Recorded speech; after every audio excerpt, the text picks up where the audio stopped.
Screen पे PPT दिख रही है?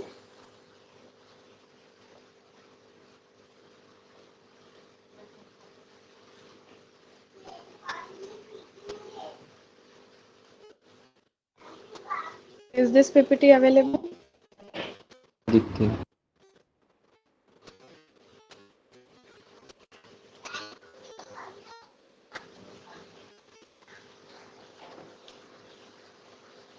ठीक है, देखो लास्ट वीडियो देखे जो यूट्यूब पे मैंने अपलोड की थी, जिसमें क्रॉस प्रोडक्ट के लास्ट स्टेप्स बताई थी मैंने, और बोली थी सबको कि चीज देखनी है, वरना क्रॉस प्रोडक्ट के जो लास्ट के स्टेप्स है वो समझ में नहीं आएंगे, क्योंकि लाइव क्लास में नहीं एक्सप्लेन कर सकती थी मैं, विथ वन नहीं कर पा रही थी। तो मैंने वो वीडियो बना यूट्यूब पे शेयर की हूँ, जिसका भी मिस हुआ है वो जाके देख लो, ठीक है।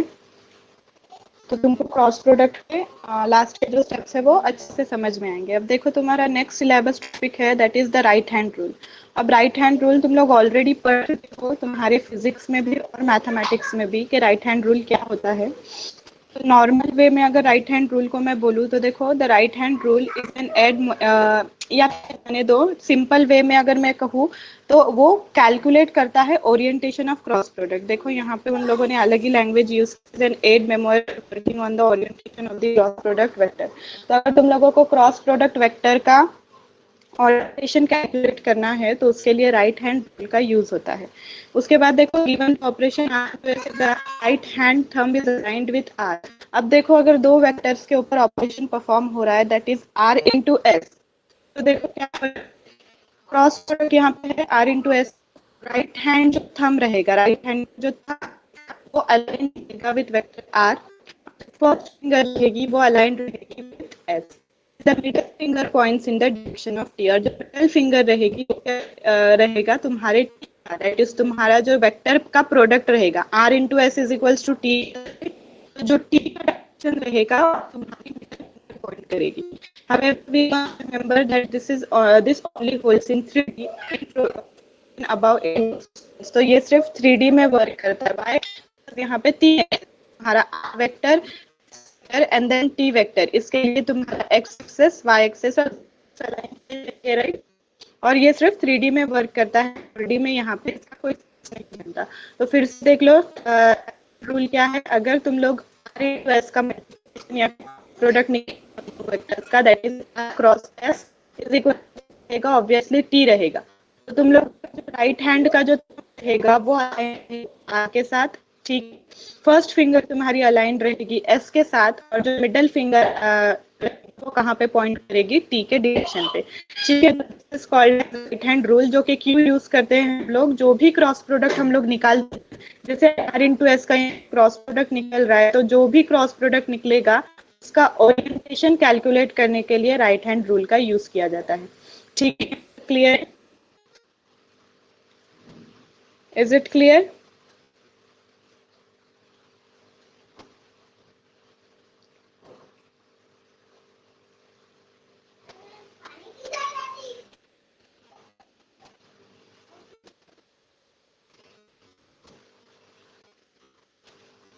Now see, next syllabus topic is deriving a unit normal vector triangle.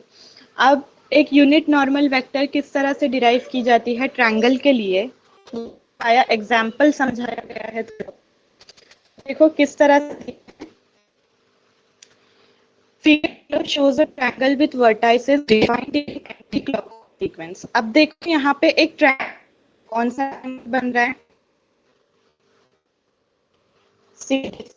यहाँ पे मैंने लाइन, वो ट्रायंगल बन रहा है जहाँ पे तुम लोगों को वर्टाइसेस दिख रहे हैं P1 C, एंड देन यहाँ पे तुम्हारा वर्टेक्स है P3, राइट। तो ये ट्रायंगल है तुम लोगों का विथ एंटी क्लॉकवाइज सीक्वेंस। क्यों? क्योंकि ऊपर से नीचे की तरफ जो है वर्टाइसेस आ रहे, राइट। टॉप पे तुम्हारा P1 है, P3 है, एंटी क्लॉकवाइज डायरेक्शन में एक ट्रायंगल फॉर्म हो। This is the side to which we want the surface normal to come. Visible side सामने की साइड जो है ट्रायंगल की, like in 2D, यहाँ पे हमको पीछे की बाजू नहीं नजर आ रही है, सिर्फ सामने का डायरेक्शन दिख रहा है, विजिबल साइड सिर्फ नजर आ रही है। This is the side from which we want the surface normal to come. यही surface normal भी निकला है, इसी surface normal रहता है। This is your surface normal जो कि निकला है, right? ये चीज तुम लोगों को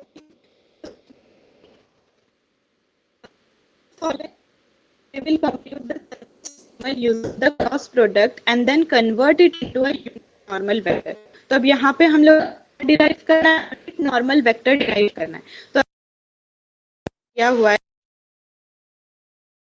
नॉर्मल डिराइव करोगे, देखो इंफॉर्मेशन दी हेल्प। सबसे पहले क्या फाइंड करेंगे, compute the surface normal using the cross product. सबसे पहले हम लोग क्रॉस प्रोडक्ट यूज करके इस ट्रायंगल को कंप्यूट करेंगे एंड देन भी वैल्यू तुम लोग मिलेगी वो कन्वर्ट करोगे नॉर्मल वेक्टर के अंदर, ठीक है। तो अब देखो नीचे देखो, यहाँ पे एक एग्जांपल दिया हुआ, ये वाला, create vector R between P3 and. अब हम क्या करेंगे, एक वेक्टर आर क्रिएट किए P3 और P1 के बीच में, और वेक्टर एस बिटवीन P3 पे दो वेक्टर्स लोगों को दिख रहे हैं, स्क्रीन में दिखती और है वेक्टर नहीं नजर आ रही है ना, और आवाज भी थोड़ी ब्रेक होती है। अच्छा, कितने तक सुने?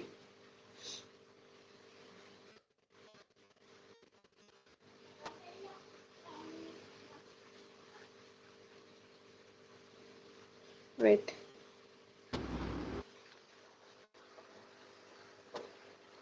अब आ रही है मेरी आवाज? हाँ आवाज आती है।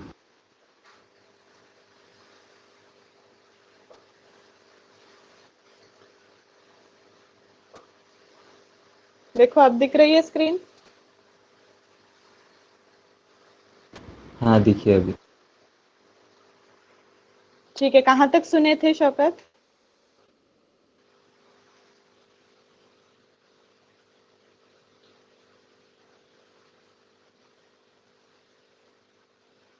स्टार्ट में खाली P1 P2 बोले हो। अच्छा ठीक है, मैं फिर से एक्सप्लेन करती हूँ इस चीज को। देखो तुम्हारा सिलेबस टॉपिक है that is deriving a unit normal vector for a triangle. अगर कोई ट्रायंगल दिया हुआ है तो उसके लिए यूनिट नॉर्मल वेक्टर किस तरह से कंप्यूट किया जाता है, ये चीज तुम लोगों को ये टॉपिक में देखनी है। तो देखो एक फिगर तुम लोगों को दिया हुआ है नीचे, फिगर में एक ट्रायंगल दिख रहा है, shows a triangle with vertices defined in an anti clockwise sequence from its visible side.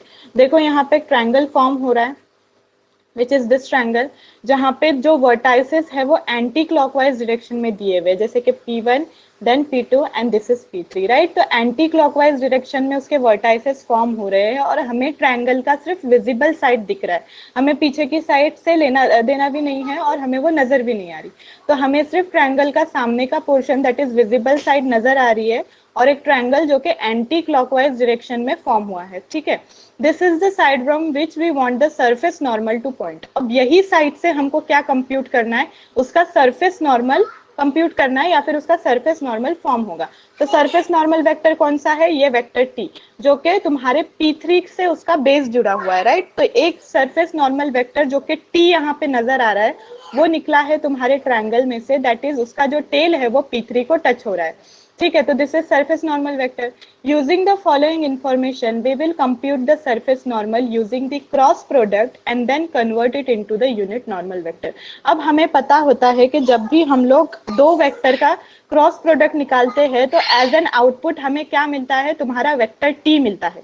और वेक्टर टी हमेशा क्या होता है, जो भी ट्रायंगल है जिसका क्रॉस प्रोडक्ट हमने फाइंड किए उसका जो नॉर्मल वेक्टर होता है वो वेक्टर टी होता है, राइट। तो देखो यहाँ पे भी ट्रायंगल में सबसे पहले उन्होंने दो वेक्टर्स फॉर्म किए, that is vector R and vector S. Vector R कहाँ पे तुम लोगों का, this is vector R and this is vector S. तो ट्रायंगल के जो दो सबसे बड़े साइड है P3 और P1, इसको हमने क्या किए, वेक्टर आर लगा दिए, और फिर P3 और P2 को हमने क्या किए, वेक्टर एस लगा दिए। तो अब ये दोनों का कंप्यूटेशन करने के बाद that is R cross S अगर हम लोग करेंगे तो हमको एज एन आउटपुट क्या मिलेगा, ये नॉर्मल वेक्टर टी मिलेगा, ठीक है। तो इसके हेल्प से फिर हम बाद में क्या कर सकते हैं, यूनिट नॉर्मल वेक्टर को कंप्यूट कर सकते हैं, दैट मीन्स उसको यूनिट वेक्टर में कन्वर्ट कर सकते हैं। तो हमें क्या फर्स्टली कंप्यूटेशन करना है, जो भी ट्रायंगल हमें दिया हुआ है उस पे दो वेक्टर्स लगा दो, that is R and S. फिर आर और एस का हम लोग क्रॉस प्रोडक्ट फाइंड करेंगे, फिर जो क्रॉस प्रोडक्ट का आउटपुट मिलेगा वो रहेगा टी। फिर उस टी को हम लोग क्या करेंगे, यूनिट नॉर्मल वेक्टर में उसको कन्वर्ट कर देंगे। ठीक है, तो ये सारे ऑपरेशंस ये ट्रायंगल पे हमें लगाने हैं। तो ठीक है, अब देखो नीचे देखो दिया हुआ है example, create vector R between P3 and P1। सबसे पहला काम क्या किए हमने, जो वेक्टर आर था उसको क्रिएट किए P3 और P1 के बीच में। उसी तरह से P3 और P2 के बीच में वेक्टर S को क्रिएट किए, राइट। तो दो वेक्टर्स हमें मिल गए। तो आर की वैल्यू देखो क्या बनेगी यहाँ पे, -1i +1j +0k। वाई क्योंकि k के साथ यहाँ पे इंटरेक्शन नहीं हो रहा है, ठीक है, r का इंटरेक्शन k के साथ नहीं है, इसीलिए हम लोग ने क्या किए, सिर्फ y की और x की वैल्यू लिए, दैट इज -1i। मतलब x की वैल्यू माइनस में जा रही है, सिर्फ लेफ्ट हैंड साइड में जा रही है, इसीलिए उसकी वैल्यू रहेगी -1। फिर +1j, j की पॉजिटिव में है, दैट इज y एक्सिस तुम्हारा पॉजिटिव साइड में फॉल हो रहा है, इसीलिए उसको +1j लगाए, और k का यहाँ पे कुछ भी इंटरेक्शन नहीं है, इसीलिए k तुम्हारा 0 रहेगा। ठीक है, उसी के साथ सेम वे में s के वैल्यूज बना लो। सिमिलरली s के लिए भी सेम चीज लगेगी, उसका भी x साइड माइनस में फॉल हो रहा है, तो दैट इज -1i। ठीक है, फिर 0 उसका प्लस ये j की जो वैल्यू है दैट इज y की वैल्यू वो 0 रहेगी, y बिकॉज वो ओरिजिन से जा रही है, एंड देन उसका जो k की वैल्यू रहेगी वो 2 रहेगी। यहाँ पे वो चीजें दी हुई है, यहाँ पे तुम लोगों को अलॉट करके नहीं बताया हुआ है, बट उसके वैल्यूज जो है वो दिए हुए हैं। ठीक है, अब देखो तुम लोगों को क्रॉस प्रोडक्ट सिंपली यहाँ पे फाइंड करना है, that is r into S. ये चीजें तुम लोग जानते हो किस तरह से करनी है तुम लोगों को, तुम लोगों के पास ऑलरेडी फॉर्मूला रह चुका है, राइट। कौन सा फॉर्मूला, जो मैंने तुम लोगों को वीडियो में बताई थी, that is BF minus CEI plus AF minus CDJ plus AE minus BDK। अब ये वाली चीजें तुम लोगों को किस तरह से सॉल्व करनी है, सी यहाँ पे तुम लोगों की r की वैल्यू और यहाँ पे तुम लोगों की s की वैल्यू, उसमें वो वाला फॉर्मूला रख दो। अब r की क्या रहेगी, -1 क्या रहेगा तुम्हारा a रहेगा, r का जो दूसरा j के साथ जो 1 है वो b रहेगा, और जो 0 के साथ k है वो तुम्हारा c रहेगा, राइट। उसी तरह से s के लिए तुम्हारे पास क्या रहता था, DEF, राइट। तो -1 के जगह d रहेगा, एंड देन 0 की जगह पे क्या रहेगा, E रहेगा, और जहाँ पे 2 दिया हुआ है वहां पे क्या रहेगा, F रहेगा। तो वो जो फॉर्मूला मैंने वीडियो में बताई हूँ, जैसे मैंने बताई, अगर तुम लोग ने वो वीडियो नहीं देखे तो क्रॉस प्रोडक्ट समझ में नहीं आएगा, तो जिसका भी वो वीडियो मिस हुआ है उसने जाके वो देख लो, तो तुमको फॉर्मूला वाइज चीजें समझ में आएगी। तो जो फॉर्मूला हमने फॉर्म किए थे, BF minus CEI plus AF minus CDJ plus AE minus BDK, उसी को यहाँ पे अप्लाई करके ये वैल्यूज निकाली गई है। ठीक है, ये पूरे वैल्यूज उसी फॉर्मूला के बेसिस पे अप्लाई की गई है। अब ये फॉर्मूला किस तरह से फाइंड हुआ, ये चीज वो वीडियो में जाके देखो, और यहाँ पे चीजें करके देखो कि किस तरह से हम लोग फॉर्मूले के हेल्प से यहाँ पे चीजें प्लेस करेंगे। तो वो फॉर्मूला तुम्हारे टेकमैक्स के बुक में भी दिया हुआ है, वो फॉर्मूला तुम्हारे टेकमैक्स के बुक में पेज नंबर 122 में है। ठीक है, उसके साथ वो फॉर्मूला लगा के यहाँ पे सिर्फ R और S को ABC और DEF के वैल्यूज लगा के फॉर्मूले में प्लेस कर दो, तो तुम लोगों को चीजें समझ में आएंगी। अब यहाँ पे मैं डबल वो चीजें नहीं बताऊंगी वरना टाइम वेस्ट हो जाएगा। फिर उसके बाद देखो T इज इक्वल्स टू, अब जो भी तुम लोगों को वैल्यूज मिली उसको सॉल्व करो, जैसे 1/2 माइनस 0/0, तो यहाँ पे 2 माइनस 0 विल बी 2, तो 2i मिला, राइट। उसी के तरह देखो minus minus plus, +1 into 2 will be 2 again, तो वहां पे 2j हो जाएगा, राइट। फिर उसके बाद देखो लास्टली k की वैल्यू क्या बनेगी, -1 into 0 will be -1, then -1 into -1 that will be plus, तो वो क्या हो जाएगा, फिर से प्लस k हो जाएगा, दैट इज 1k। यहाँ पे k सिर्फ लिखे तो भी चल जाएगा। तो तुमको t की फाइनली वैल्यू क्या मिल रही है, 2i plus 2j plus k, ये कंप्यूट करने के बाद। अब तुम्हारा t मिलने के बाद तुम्हारा नेक्स्ट स्टेप क्या रहेगा, उसका यूनिट वेक्टर कंप्यूट करना। तो जब भी हम यूनिट वेक्टर कंप्यूट करते हैं तो सबसे पहले हमें उसका मैग्नीट्यूड लगता है, राइट। जब तक हमारे पास t का मैग्नीट्यूड नहीं रहेगा तब तक हम क्या करेंगे, उसका यूनिट वेक्टर कंप्यूट नहीं कर सकते। तो मैग्नीट्यूड का फॉर्मूला है तुम लोगों के पास, मॉड के अंदर या फिर डबल मॉड के अंदर t लिखना है। ठीक है, is equals to under root में क्या रहेगा, 2 का स्क्वायर प्लस 2 का स्क्वायर प्लस 1 का स्क्वायर, जो भी t के वैल्यूज है उसको स्क्वायर लगा दो अंडर रूट में। उसके बाद जो वैल्यू मिलेगी उसको क्या करते हैं हम लोग, डिवाइड करते हैं तुम्हारे नॉर्मल वैल्यूज से। जैसे कि यहाँ पे 2 दिया हुआ था तुम्हारे t में i के साथ, तो i का 2 डिवाइड हो जाएगा तुम्हारे यूनिट वेक्टर की वैल्यू से, दैट इज 3, तो 2/3 i हो जाएगा। ये यूनिट वेक्टर वाली चीज भी मैंने तुम लोगों को एक्सप्लेन कर दी हूँ, लास्ट प्रीवियस लेक्चर्स जो हुए हैं तो सारे वीडियोस अवेलेबल है यूट्यूब पे भी और पैनल पे भी, तुम लोग जाके वहां से भी देख लो। यूनिट वेक्टर किस तरह से कंप्यूट करते हैं ये चीजें भी दिखाई हूँ विथ फॉर्मूला, राइट।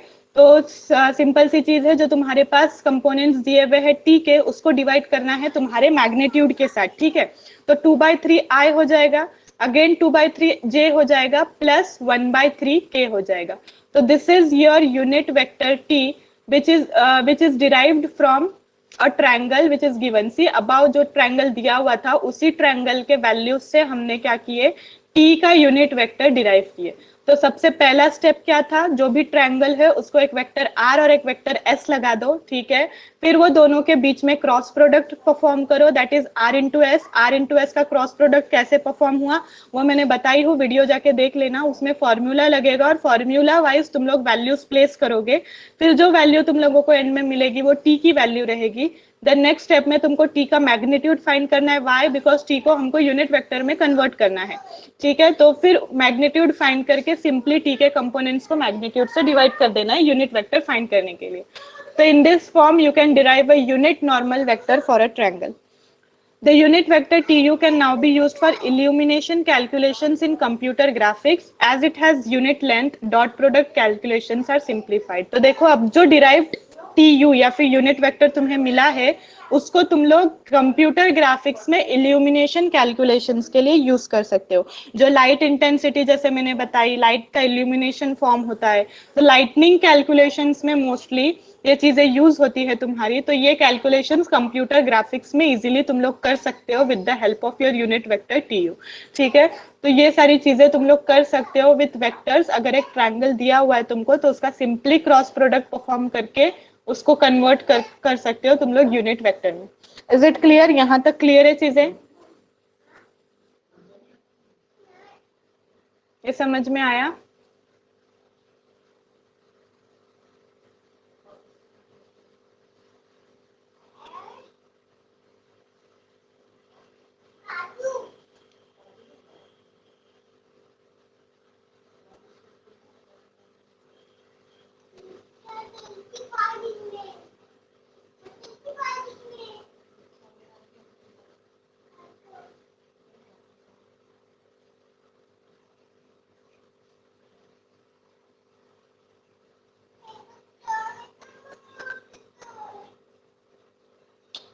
ठीक है, हम लोग बाकी की चीजें बाद में देखेंगे, यहाँ पे प्रॉब्लम हो रहा है कुछ। तो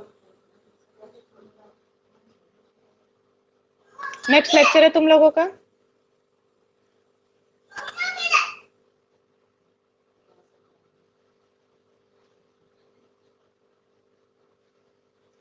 ठीक है, चलो फिर आज की क्लास एंड करते, बाय बाय।